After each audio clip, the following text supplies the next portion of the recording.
안녕하세요. 제가 밑에는 몇 번 썼습니다만 위에 자리는 처음 써보는 것 같습니다. 좀 두렵고 떨렸습니다. 최근에 저희 한국에 젊은 청년들이 행사가 많이 있어요. 그래서 결혼식에 좀 찾아가는데 제가 혼자만 느끼고 좀 아쉽다 하는 느낌이 있습니다. 축가를 불러주는 성도들이 보면 저희 몸에 힘들지 잘 안 보여요. 이유는 잘 모르겠습니다. 아마 결혼에 취재되시는 신랑 신부 양가 중에서 어떻게 손을 잡으실지 모르지만은 늘 참석을 하면서도 좀 아쉽다 하는 생각이 들었는데 다음에 어떤 분은 또 좋은 일이 있을 때 저희 신부 사장님이 있습니다. 저희가 나가서 해드릴 수 있어요. 부탁하시기 바랍니다. 여담으로 말씀을 드렸고 오늘 제가 성도들과 같이 들려고 싶은 내용은 이렇습니다. 저는 말씀에 깊은 은혜를 받고 있지는 않습니다. 은사도 없고 그래서 어머님이 주일에 말씀을 좀 교재에다가 이렇게 말씀이 있어서 저는 처음에 좀 못하겠습니다. 그랬습니다. 했으면 좋겠다. 그래서 이런 생각을 해봤습니다. 사람과 하나님과 사이에는 분명히 선이 있잖아요. 저희는 인간이고 주님은 두 가지 신성을 다 갖고 있고 신성을 다 갖고 계시고 그러면서 저희는 항상 주님의 택하심을 받는 자 사실 일꾼들 여러 선지자도 있고 많이 있죠. 왕들도 있고 목회자도 많이 있습니다. 공통적으로 가장 많이 저희가 주님의 뜻에 따르지 못하는 부분이 무엇이 있을까? 상당히 많죠. 많이 있는 중에서 저는 항상 그런 부분에 제 마음이 약간 들려 있어요. 이럴 때는 어떻게 했으면 좋을까? 이런 상황에서 어떻게 했으면 좋을까? 그것이 사실 저에게 늘 기도 제목이 되고 과제가 되고 또 그것이 고통도 되고 또 그런데 몰두하다 보면 거기서 희락도 나고 기쁨도 되고 그래서 우리에게는 인성이라는 사람의 기본적인 성품이 있고 또 생각할 수 있고 지적인 지성이 있고 또 그에 다음에는 감성하는 부분이 있습니다. 근데 세 가지 특성 중에서 제일 우리가 주님 앞에서 잘못 가는 길로 가는 것은 그 세 중에 감성 부분이다 이런 생각을 합니다. 저는 약간 다혈질이었습니다. 또 그런 반면에 또 굉장히 또 성장한 부분이 있어요. 그러니까 인간 관계에 있어서 가정 생활에 있어서도 가끔 합의되지 못하는 이런 부분들이 많습니다. 조직자 생활에서도 그렇고 해서 결국은 그 모든 성들이 좋지 않고 잘못돼 가는 부분들이 주님 앞에 나와서 주님이 저희한테 일러주신 그 모든 십자가에 걸어가신 그 길 속에서 인간이 해결하지 못한 부분들은 어떻게 해결했을까 하는 부분에 대해서 항상 제 생각이 집중되고 그런 부분에서 답을 찾아가고 그랬습니다. 성경에 수없이 많은 인물들이 있습니다. 아담과 하와부터 시작해서 구약과 신약에서 헤아릴 수 없는 많은 인물들이 있습니다.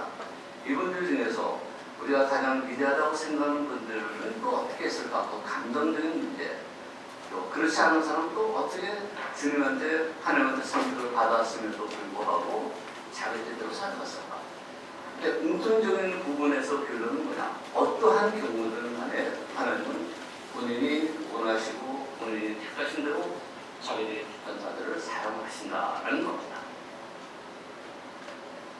내가 잘못하고 어디를 걷건 또 주님의 뜻을 순종하건 않든 간에 하나님은 각자 개개인에게 원하시고 받았던 그 부분으로 끝까지 갖고 가신다는 겁니다. 여기서 하나님의 신성의 위대함이 있다고 이렇게 생각합니다. 다윗의 예를 좀 들어보죠. 내가 택한 자라고 그랬습니다. 마음이 약한 자라고 그랬습니다. 그런 다윗에게도 여러 가지 잘못된 부분이 많이 있죠. 그 중에 한 예가 있습니다. 백성들의 숫자가 얼마인가를 갖다가 세지 마라라는 것이 한 의미가 있습니다. 그런데 다윗이 그 민수기 중에서 보면 그래서 수를 셌습니다. 그때 하나님의 선지자가 다시 모셔가 너는 그것이 자녀 그 왕을 크게 잘못했다. 그 즉시 회개를 했습니다. 그때 하나님은 그대로 그것을 회개를 받아주시지 않고 거기에 합당한 벌을 내주셨잖아요. 그 중에 세 가지 벌이 있습니다. 굶을 거냐, 흉내줄 거냐, 아니면 죽을 거냐. 병을 낼 거예요. 그때 다윗이 생각합니다. 그럼 저희에게 병을 내려주십시오. 그게 전형입니다. 본역입니다. 본인 한 사람의 잘못을 했을 때 얼마나 많은 이스라엘인이 죽었습니까? 자그마치 7만 명이 죽었습니다.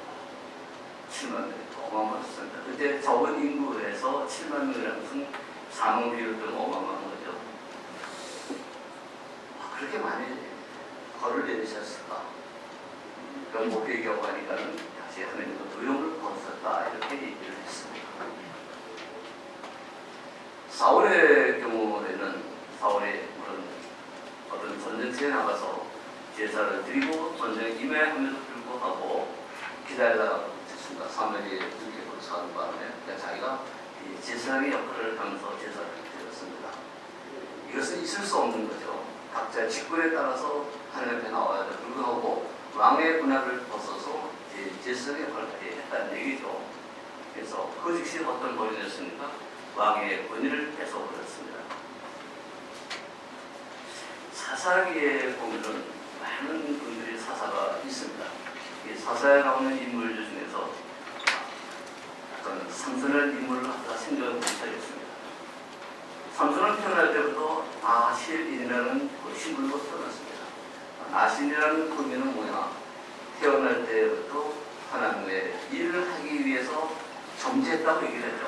모태에서부터 태어날 때도 하나님의 수능을 받고 태어난 사람들 나실인이라고 하는데 그런 평생을 주님 앞에 일을 맡기는 그런 나실이 있는 거 하면은 한시는 나실이 있다고 이야기를 합니다.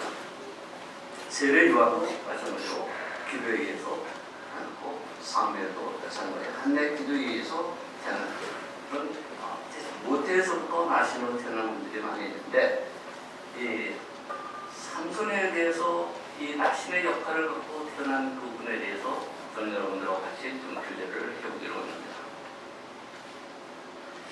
우리가 어떻게 쓰임 받으며 살아갈 것인가 하고 이렇게 생각을 많이 해보고 있죠.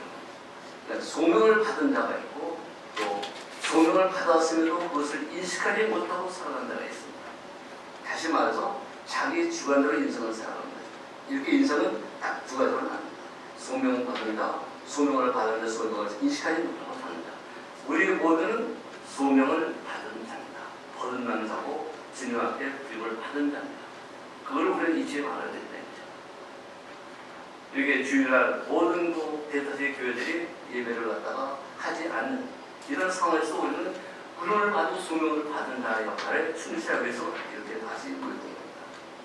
특히 나시린들은 태어나기 전부터 소명을 받은 자라는 것이 성경에 여러 번 나와 있습니다. 그래서 그분들은 대부분 이렇게 얘기합니다.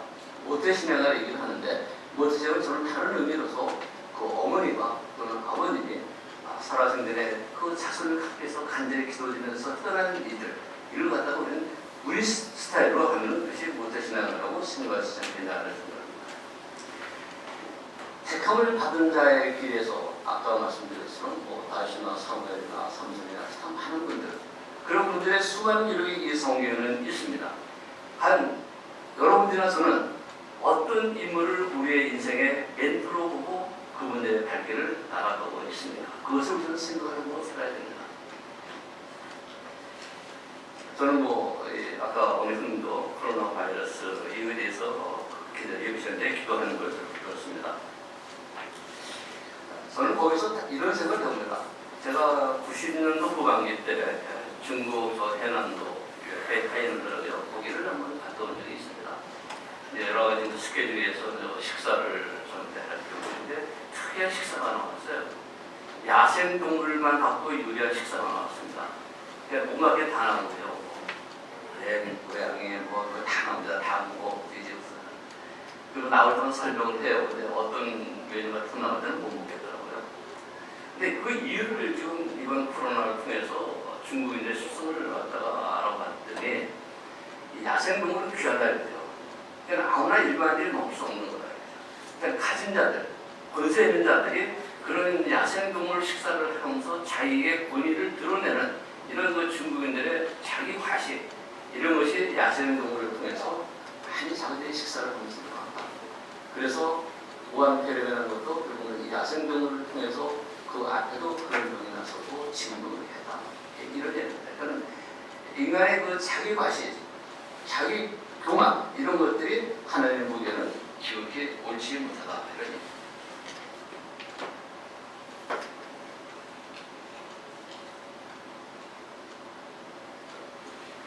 저희들에게 주시는 소명 중에 성경 신약에 있는 말씀 중에 마태복음 13장 10장 6절부터 8절에 이런 말씀이 있습니다.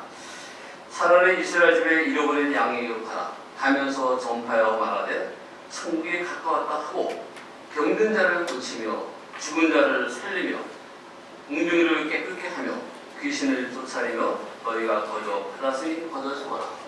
우리에게는 해야 될 수없이 많은 은사를 하나님으로부터 받았습니다.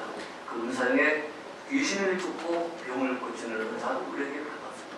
그러니까 우리는 이것을 어떤 형태로 하고 있으니까 우리가 신방이나 받을 때 같이 중보 기도를 하면서 아픈 이들을 위해서 기도하고, 여러분 그런 기적의 경우도 우리는 많이 겪어본다는 것을 어느 정도의 관심으로서 제가 들은 적이 있습니다.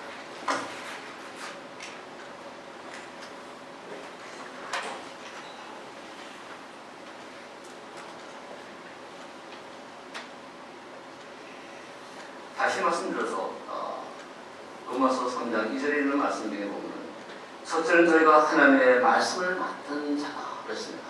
우리는 다 하나님의 말씀을 맡은 자고, 맡은 것으로 끝이는 것이 아니고 그 맡은 것을 행하는 자라는 것.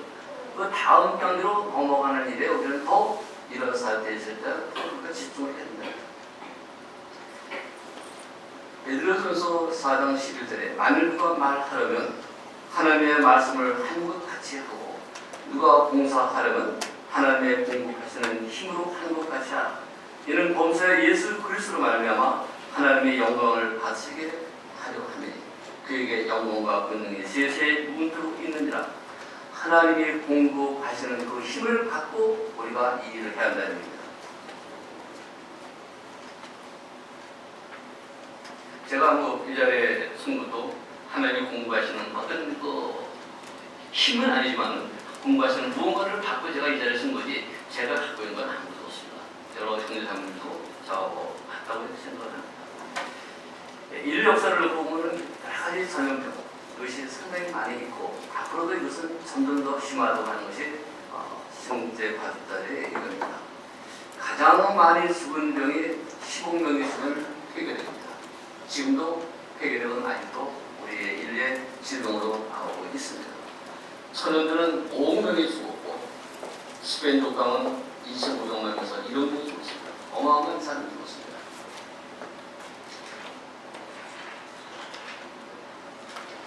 우리가 좀 신천지를 하는데 신천지로서는 딱 두 가지만 말씀드리겠습니다.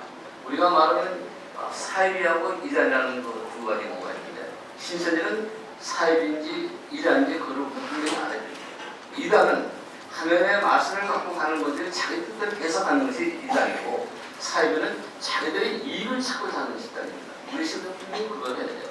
신천지는 이단이 아니고 사입이 돼야 돼요. 너와 지금은 이단이 돼야 돼요. 그래서 우리가 신천지의 정의를 분명히 알고서 우리가 해야 된다 이런 얘기입니다. 이번에 무한폐렴의 진원이가 신천지랑 쓴 각자의 판단에 맡기겠습니다. 아까 소개에 말씀드린 다윗의 경우를 보면 다윗은 위기가 여러 번 있었습니다만 첫 번째 위기는 자기를 따르는 3,400명들의 식소들을 거느리고 다니다가 어디 머리 잠깐 나간 사이에 자기의 같이 따르는 가족들이 자녀들이 몽땅 다 사로잡혀서 끌려간 적이 있습니다. 그때 다시 왔을 때 그 처참한 현실을 보고 본인과 본인을 따르는 많은 식구들이 울며 불며 원성을 하는데 그 다음 결과가 굉장히 어려운 경우에 다윗을 볼로서 죽이라고 했습니다. 자기가 따르던 자들, 그 리더의 잘못 때문에 자기의 모든 가족들이 다 잡혀가고 재산이 됐다. 이때가 아마 다윗에게는 첫 번째 위기가 아니었냐. 근데 두 번째 얘기는 아까 말씀드린 것처럼 백성들의 수를 센 그 잘못으로 해서 7만 명은 많은 그 백성들이 하나님 앞에서 멸망했다는 사실입니다. 다윗의 잘못된 리더십이 그를 따르는 많은에게 어려움을 줬다는 것이 성경에는 수십 많이 나와 있습니다.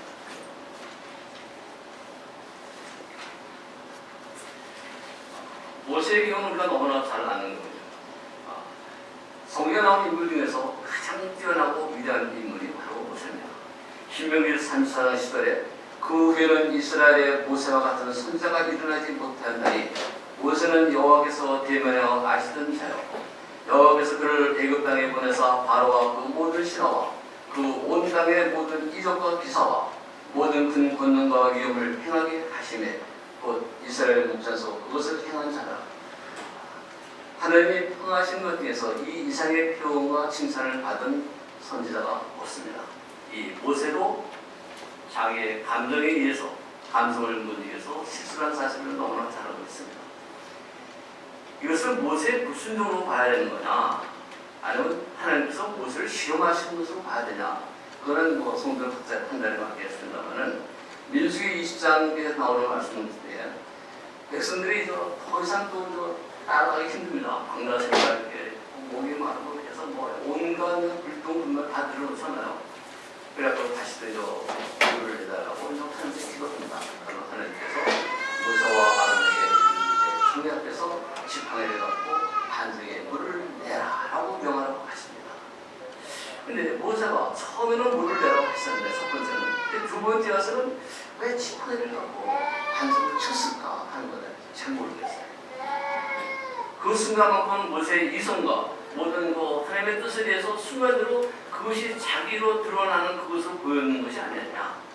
그러니까 하나님은 하나님과 우리와의 관계를 분명히 선을 그는 것을 갖다가 원하십니다.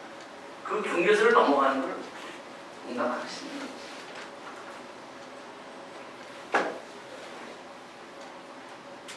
(12절에) 여호와께서 모세와 아론에게 이르시되 너희가 나를 믿지 아니하고 이스라엘 자손의 목전에 나의 거룩함을 나타내지 아니하므로 너희는 이 총회를 내가 그들에게 준 땅으로 인도하여 드리지 못하리라 하십니다.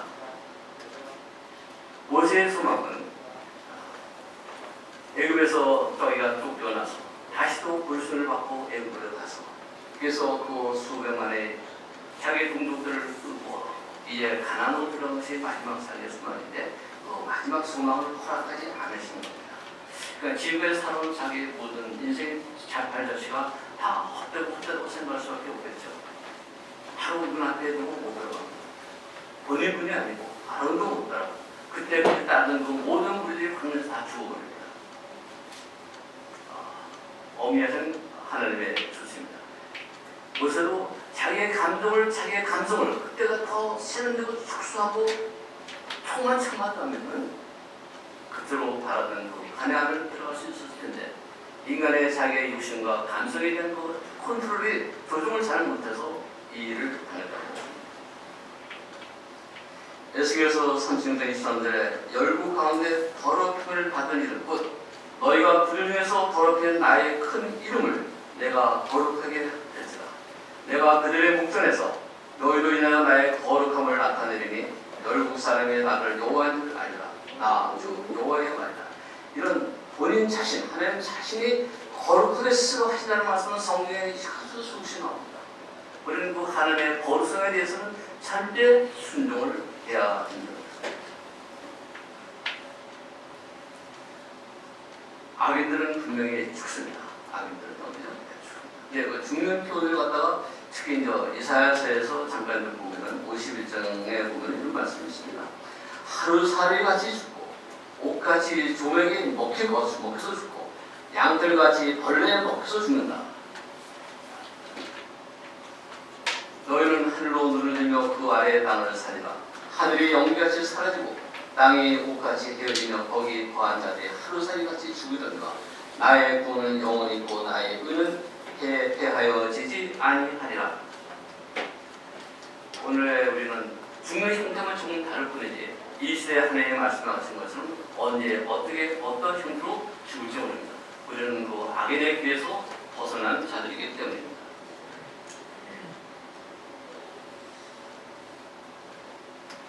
조그만 사업체를 운영하고 있습니다. 하면서 요즘처럼 어려울 때가 좀 없었던 것 같아요. 정말 어렵습니다.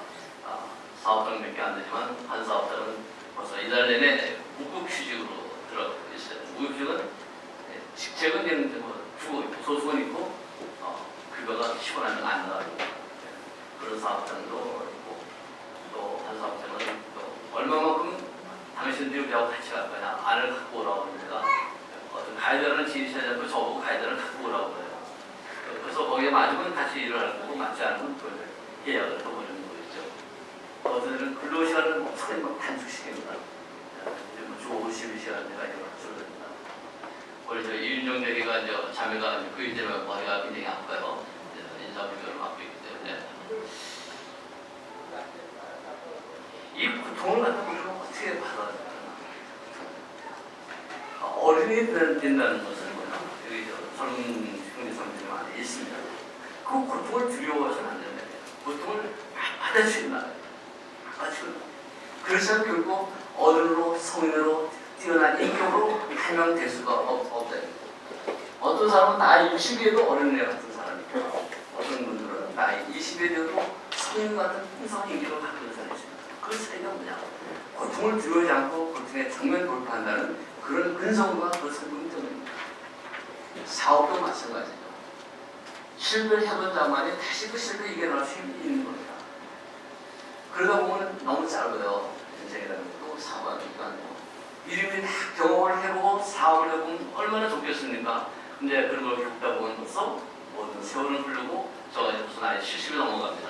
이제는 더 겪어볼 것도 없고 그렇습니다. 그래서 참 이런 면에서 우리가 고통이라는 것이라든가 뭐 하는 것은 피할 것이 아니라 정면으로 들어가고 직선적이고 이렇게 가야 된다. 이렇게 좀 그래서 저희 젊은 형제자매들한테 고통은 견딜 만한 것이다. 고난은 피할 것이 아니라 내게 축복이다라고 생각하시고 이럴 때 우리가 주님의 그 고난에 임하는 자세 이것이 우리에게 너무나 제일 큰 선물이 아닌가 저는 그렇게 생각합니다. 십자가의 고난이라는 것은 우리가 사업뿐이 아니라 인생의 모든 것에서 우리에게 주는 가장 뛰어난 혜택입니다. 저는 아까 예배 전에 기도로도 그렇게 하나님께 기도를 했습니다만은 인성과 신성을 갖고 계신 주님께서 신성을 버리시고 인성에게 사람이 갖고 있는 그 고난의 길을 계속 걸으셨다는 얘기거든요. 그 이겨나서 그 고난 안 받아서 되실 분입니다. 어마어마한 권위와 능력을 갖고 계신 분이 인간과 같이 저희가 똑같이 그 고난의 길을 걸으셨다는 얘기죠. 얼마나 그걸 견디기 어려웠습니까? 능력이 없는 사람은 차라리 내가 능력이 없다 하고 견디겠는데 능력이 있는 사람이 그걸 해찬할 길을 알면서도 그 길을 간다는 것은 이중삼중의 고통입니다. 저는 그 부분에서 정말로 주님의 위대하심을 저는 뼈저리게 됩니다. 저는 제가 그런 능력이 있으면 피해가지고 앞에 난관에 딱 있을 때 그 답을 아니까 답 뛰어넘어가잖아요. 근데 고난의 길이 뻔히 있고 답을 아시면서도 그 길을 받아가지 않고 순순히 받아주신 여기에 주님의 위대하심이 있고 하나님의 위대하심이 있다. 특히 나의 하나님, 나의 하나님 어찌해야 나를 버리신다. 이 작은 그 절기 속에 그 하나님의 저희가 사랑의 외침이 있다. 두려움은 희망 없이 있을 수 없고 희망은 두려움 없이 있을 수 없다. 스피노자가 하는 그 하나님의 말씀입니다.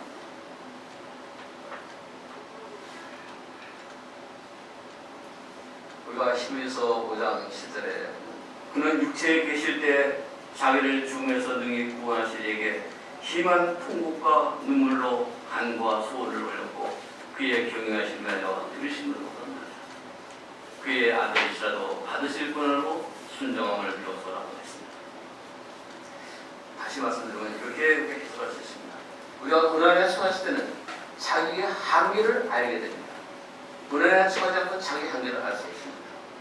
주님도 인간의 한계를 겪어보시려고 그 한계에 도전하셨습니다. 한계 상황에서 우리는 더 이상 내려갈 것이 없습니다. 오직 그 순간부터는 올라가는 길밖에 없습니다. 고난은 그래서 바람직하다. 그 고난을 이기시고 나서 마지막 하신 말씀이 다 이루었다 하시는 말씀이었습니다. 그래서 그 옆에 주님을 십자가에 채용한 로마 군병들이 그 눈중에 돌아가신 모습을 보고 이 사람은 진실로 하나님의 아들이었다라고 우리는 수없이 많은 리스크를 갖고 살아갑니다. 위기와 기회, 리스크 없는 사람 하나도 없죠. 육체적인 리스크나 그다음에 자기 성품적이나 하시는 사업이나 모든 것을 우리는 리스크라는 어마어마한 이런 장애물 속에서 살아갑니다. 근데 리스크가 과연 안 좋은 것일까요? 그렇지 않습니다. 더 큰 이익을 얻기 위해서 치러야 하는 비용이 바로 리스크라고 이렇게 정의를 합니다.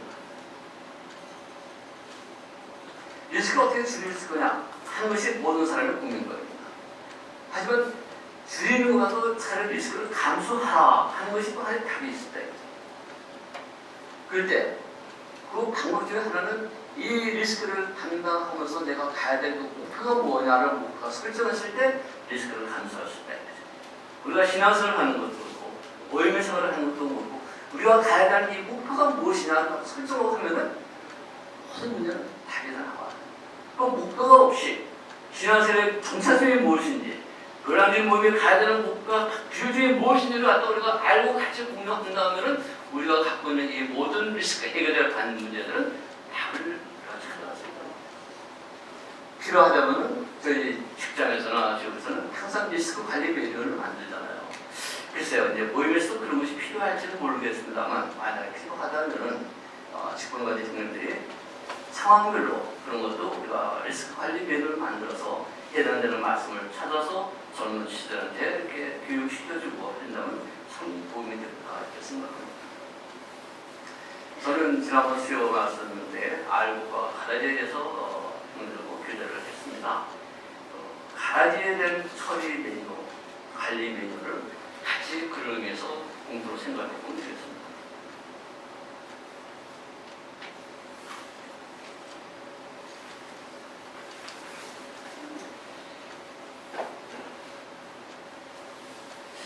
인간이 이게 고독하다 그러는데, 그렇죠? 우리는 각자 혼자니까요. 하지만 그 고독하지 않은 상황이 있어요. 고독하지 않은 상황. 그게 언제입니까? 어느 때 고독하지 않나요? 아주 간단합니다. 내가 남을 도와줄 때, 그때는 절대 고독하지 않습니다. 아주 풍성합니다.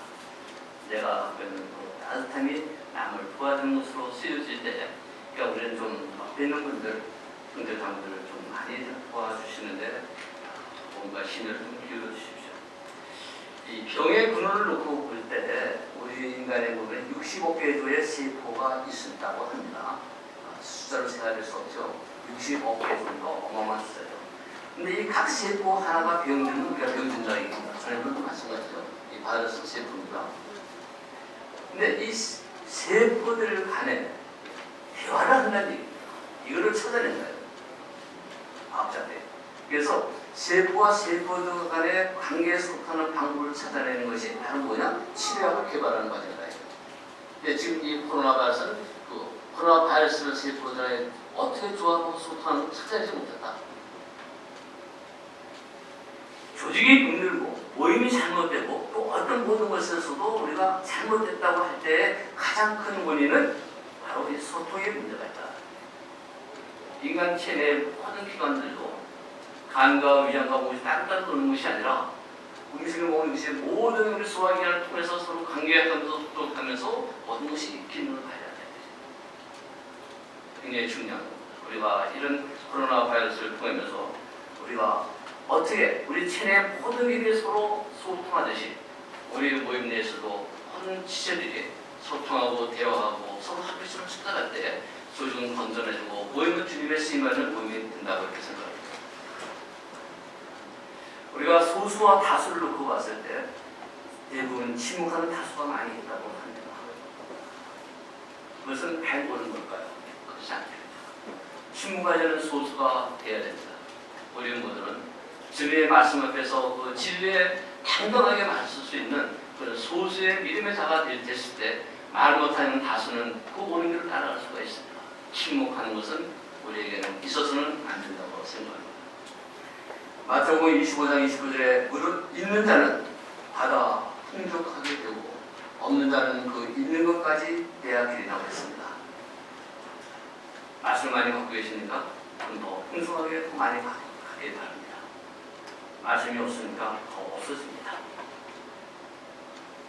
우리는 더 욕심을 내야 됩니다. 더 많이 가지려고 했어야 됩니다.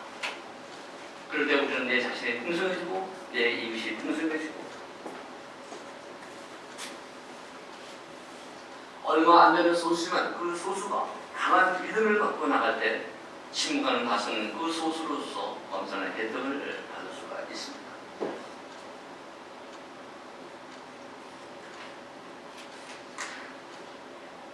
가끔 자연 다큐멘터리를 보면은 남극에 대해서 이런 얘기가 많이 나오는데 그 중에 특이한 새가 있어요. 자그마한 펭귄이 있어요.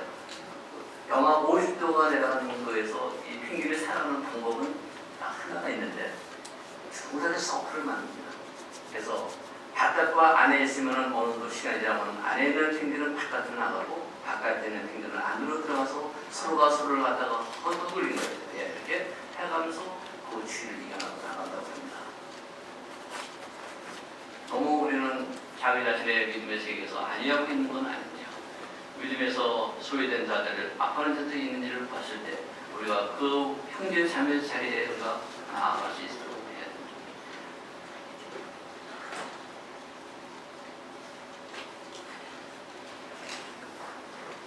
본교에서 해야 그 삼손 이야기를 좀 해보겠습니다.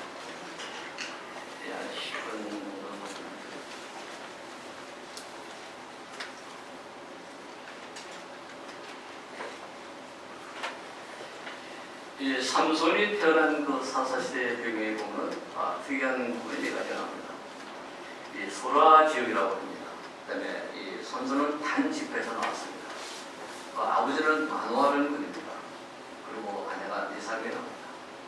이 소라라는 지역은 이스라엘 지역에서 가장 팔레스타인이라든가 이쪽에 블레셋 지역에 있는 가장 경계선상에 있습니다. 바로 그 경계선상이라는 것은 어떤 의미냐?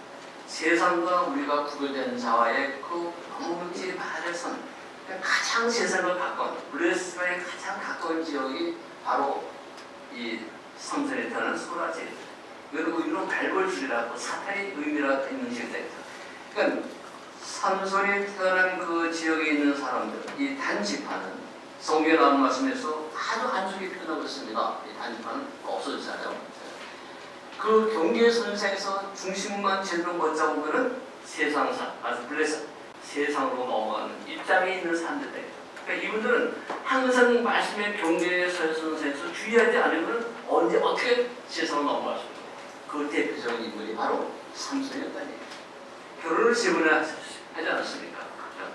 인간이 갖고 있는 기본적인 그 뭐랄까 욕종이랄까 예쁘고 잘생기고 모든 사람이 있으면 기생한 수도 있고 찐나이 연한새도 가고 나중에는 들이라는 연한새도 가고 해서 거기서 자기가 겪게 된 잘못된 부분들 다시 말해서 수계를 해서 수계를 풀면 그 화풀이도 하고 또 노새 벽다를 해서 생명을 죽이고 이 모든 것들이 하나님의 뜻에 의해서 한 것이 아니고 자기 자신이 샀는데 하나님은 어쩌면 선전을 그렇게 쓴 거죠. 세상에 저 블레셋을 갖다 더 사내를 죽여라 하는 소명을 갖다가 선전을 줬기 때문에 본인이 그 일을 하는지 모르는지도 모르고도 그 일을 했던 사실이다. 이게 마지막에 그 일을 어떻게 했습니까?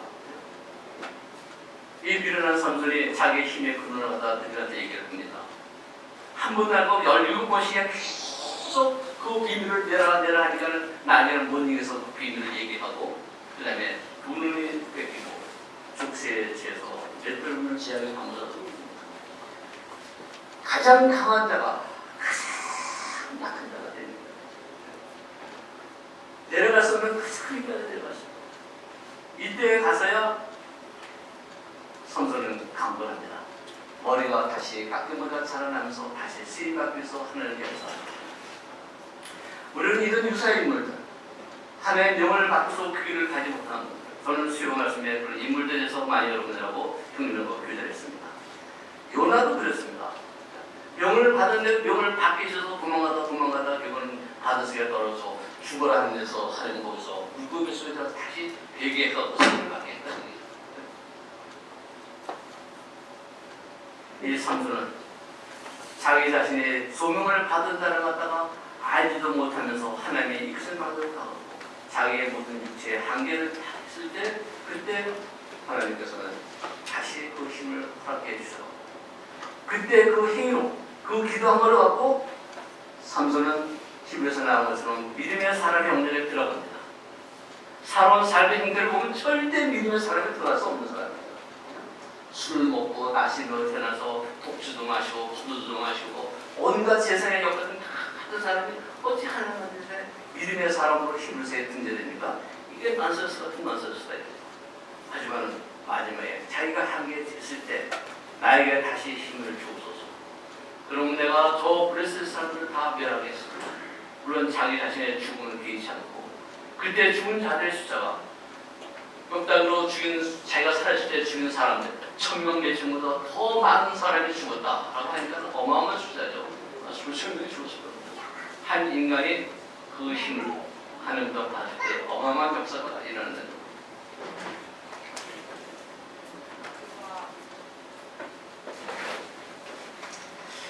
여기서 제가 이제 사실 그저 그런 얘기 뭐냐면 제가 이 최근 구딩이라는 그 형제가 있습니다. 잉글랜드 재생의 저희 모임의 형제가 한 13일에 사사라는 책을 갖다가 읽다 보니까 제가 너무 거기에 깊이 빠졌어요. 중에서 여러 인물 중에 이 삼손의 인물에서 너무 자세하게 그 형제님의 말씀을 갖다가 제가 기록을 하셨더라고요.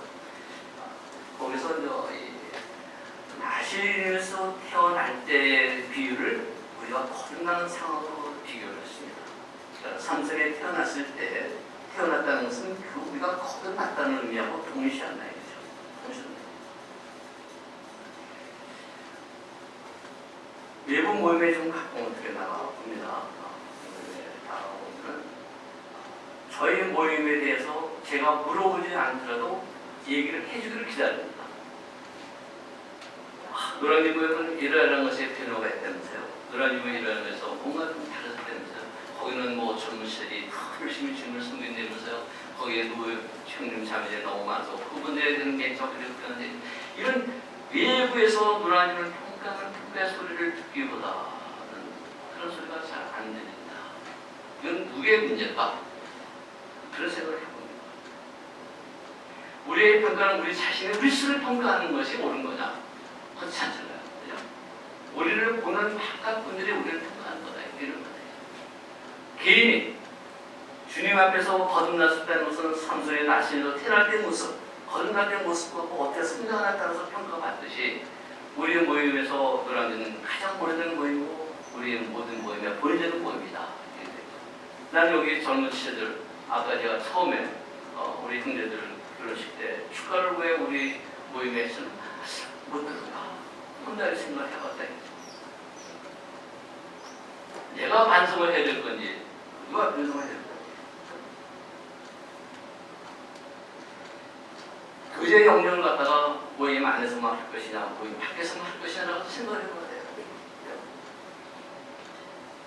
바깥에서 모임보다 우리 모임 안에서 더 진실하고 더 충실되게 우리가 해야 된다. 모임을 살려야 돼요. 이 안에서. 그래서 그것이 바깥으로 퍼져나가야 된다. 밖에서 안으로 들어오고 와도 안에서 나가야 된다.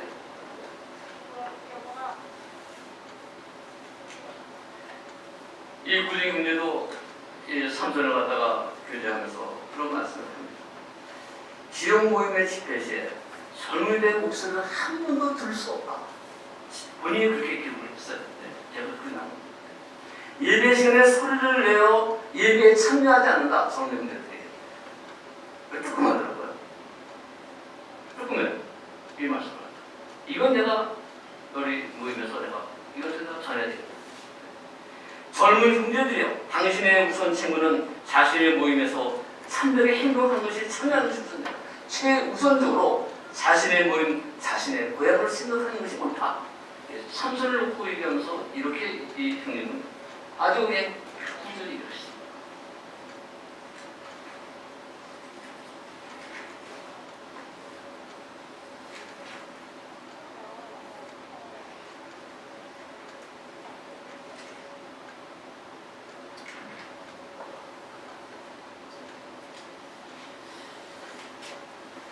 정리를 좀 해보겠습니다. 삼손은 사사기 15장 18절에 주께서 종의 손을 통하여 이 큰 돈을 빚었으니 내가 이제 목말라 죽어서 흘려보지 못한 자들의 손에 떨어지겠냐고 자기 스스로 회개를 하기 시작합니다. 삼손이 여호와께 부르짖어 가로되 주 여호와여 구하옵나니 이번만 나로 강하게 하사라고 강구합니다.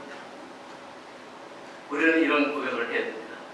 비록 자기 한계에 빠졌을 때, 자기가 주님의 뜻에 벗어난 길을 걸어갔을 때, 나신으로서 소명을 받았지만 나신으로 살아가지 못한 그런 자기 욕심에서, 자기 감성에서, 욕심에서 살아간 인생이었으면 그 마지막에 우리가 하나님 앞에 갔을 때 삼손은 믿음의 사람으로서 히브리서에 기재되는 그런 영광의 삶을 마치게 됩니다. 사사기의 삼손의 글을 보면 가장 많이 나오는 어휘들이 있어요. 내려가서라는 표현이 많이 있습니다. 내려가서. 딥노에 내려가서 세상에 갔다는 얘기입니다. 바알툼에 내려가서 레선더와 싸우다 취자고시로 내려가서 천탄으로 내려가서 표현이 수없이 나오다가 마지막에 그 신전의 축제에서 그 기둥을 무너뜨리고 할 때 그때 위로 올라가서라는 표현이 나옵니다. 우리는 세상에서 내려간 세상에서 살고 있습니다만 마지막 순간은 하나님을 바라보고 위로 올라가는 성리에 올라가는 그런 삶을 마치게 됩니다. 이 삼손의 이 삼손의 인생을 보면서 평생을 갖다가 내려간 인생을 살아갔던 삼손이 그 마지막에는 올라가는 그런 삶을 통해서 하나님의 마지막 쓰임을 받았다 이렇게 생각합니다.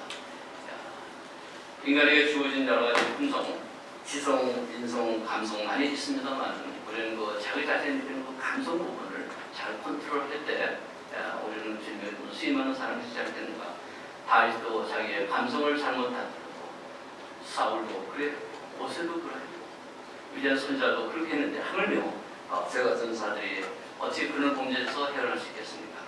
항상 우리는 자기의 감정을 온유하고 낮아지고 항상 자기의 한계를 깨우치면서 우리의 남은 삶을 주님에게 드리고 이 모임의 모든 성취와 또한 그런 기대를 같이 참여하기로 했으면 좋겠습니다. 잠시 기도하겠습니다. 아버지 하나님 감사드립니다.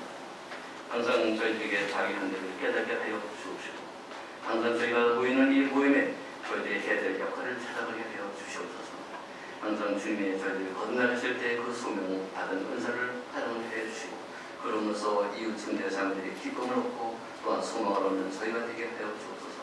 말씀을 대주시네 감사드리고 주 예수 그리스도로 기도드리옵나이다.